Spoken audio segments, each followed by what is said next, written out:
ప్రధానమంత్రి ఆవాస్ యోజన ఎన్టీఆర్ నగర్ పథకం కింద ఇళ్ల నిర్మాణానికి ఏపీ సర్కార్ శ్రీకారం చుట్టింది. ఇందులో భాగంగా విజయవాడలో చేపడుతున్న ఇళ్ల నిర్మాణాన్ని సీఎం చంద్రబాబు ప్రారంభించారు. కేంద్ర ఏపీ సర్కార్ ఇస్తున్న సబ్సిడీతో రాష్ట్ర వ్యాప్తంగా 38 పట్టణాల్లో ఇళ్ల నిర్మాణాన్ని చేపడుతున్నారు. 1,20,000 ఇళ్లను నిర్మించాలని లక్ష్యంగా పెట్టుకున్నారు. ఈ సందర్భంగా వివిధ ప్రాంతాల్లోని లబ్ధిదారులతో సీఎం చంద్రబాబు మాట్లాడారు. ఇక ఇటు కేంద్ర మంత్రి వెంకయ్య నాయుడు వీడియో కాన్ఫరెన్స్ ద్వారా ఈ కార్యక్రమంలో పాల్గొన్నారు. నమస్తే రుద్రరూపేభ్యః ఓం తత్పురుషాయ.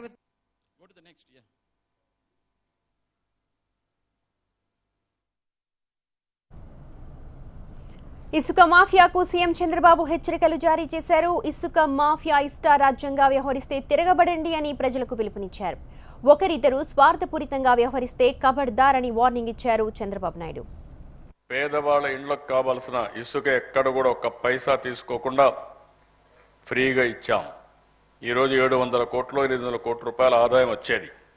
అయినా పర్వాలేదు, ఎవరైనా ఇళ్లు కట్టుకోవాలన్నా, ఎవరైనా నిర్మాణం చేయాలన్నా, ఎవరైనా సొంత పనులు చేసుకోవాలన్నా ఎవ్వరికి ఇబ్బంది ఉండకూడదనే ఉద్దేశంతోనే ఈరోజు ఇసుక కూడా ఫ్రీగా ఇస్తున్నాం. కొంతమంది ఏదో మాట్లాడుతున్నారు, నేను చాలా స్పష్టంగా చెప్తున్నా, ఎవరైనా ఇసుక విషయంలో ఎక్కడన్నా ఎవరైనా కానీ విభేదించినా, ఎవరైనా సరే ఇష్టానుసారంగా ప్రవర్తిస్తే మీరు తిరగబడండి, మీకు నేను అండగా ఉంటా. పూర్తిగా అలాంటి వారిని అణిచేయడానికి కానీ కఠిన చర్యలు తీసుకోవడానికి నేను సిద్ధంగా ఉన్నానని చెప్పి కూడా రాష్ట్రంలో ఉండే ప్రతి ఒక్కరికి విజ్ఞప్తి చేస్తున్నా. దాంట్లో రాజీనే లేదు. కానీ అక్కడ వచ్చిన ఒక సమస్య చూసి దాన్ని కూడా ఎట్లా హ్యాండిల్ చేయాలో చేస్తున్నా. ఈరోజు విజయవాడలో ఉన్నారు, నందిగామకి వెళ్తారు మీరు ఇసుక తెచ్చుకోవడానికి. నందిగామకి వెళ్ళినప్పుడు అక్కడ ఎవరిపైనో మీరు ఆధారపడుతున్నారు. ఎందుకంటే మీకు మనిషి ఉండడు, మీకు అక్కడ ఒక ట్రాక్టర్ కావాలి, లేకపోతే ఒక ప్రొక్లైన్ కావాలి, లేకుంటే కూలి మనుషులు కావాలి, లేకుంటే మీరే మనుషులు తీసుకపోతే గ్రామాల్లో పెద్ద సమస్యలు రావు, కానీ టౌన్స్లో కొన్ని గ్రామాల్లో కొన్ని సమస్యలు వస్తున్నాయి. అలాంటి ప్రదేశాల్లో కొంతమంది పనులు చేస్తూ, లేకుంటే మీ కోరిక ప్రకారం వాళ్ళు పనులు చేస్తూ దాన్ని కూడా ఎక్స్ప్లాయిట్ చేసుకోవాలనే ఉద్దేశంతో కూడా ఉన్నారు. వాళ్ళకు కూడా వార్నింగ్ ఇస్తున్నాం, పేదవాళ్ళ జోలుకు రావద్దండి. పేదవాళ్ళ ఇసుక మాత్రం ఫ్రీగా ఇచ్చాను కాబట్టి నా మాట తూచా తప్పకుండా జరిగి తీరవలసిన అవసరం ఉంది. ఎవరైనా ఉల్లంఘిస్తే మాత్రం కఠినమైన చర్యలు ఉంటాయని మరొకసారి హెచ్చరిస్తున్నా. అవసరమైతే ఒకరిద్దరిని పీడీ కింద పెట్టినా భయపడాల్సిన అవసరం లేదు.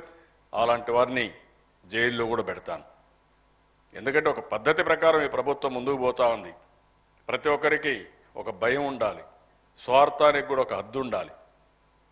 ఎందుకంటే నేను నిస్వార్థంగా పనిచేయాలి, పేదవాళ్ళకి ఇసుక ఫ్రీగా అందుబాటులో ఉండాలి, పేదవాడు ఇల్లు కట్టుకోవాలంటే ఇబ్బంది లేకుండా ఉండాలి, సిమెంట్ కూడా నిర్ణీతమైన ధరకు ఇవ్వాలి, పేదవాడికి 3 లక్షల రూపాయలు కట్టి ఇక్కడ ఇల్లు ఇస్తే గ్రామీణ ప్రాంతాల్లో 2 లక్షల రూపాయలు, 1,50,000 రూపాయలు ఉచితంగా డబ్బులు ఇస్తున్నాం, పూర్తిగా ఇస్తున్నాం. ఏ ప్రభుత్వం చేయని విధంగా వేల కోట్ల రూపాయలని పేదవాళ్ళ కోసం ఇచ్చిస్తా ఉంటే ఒకరిద్దరు స్వార్థపరులు ఎక్కడన్నా చేస్తే మాత్రం కబద్దార్, జాగ్రత్తగా ఉండండి. ఎవరిని ఈ ప్రభుత్వం ఉపేక్షించదు, ఉపేక్షించే సమస్య లేదని చెప్పి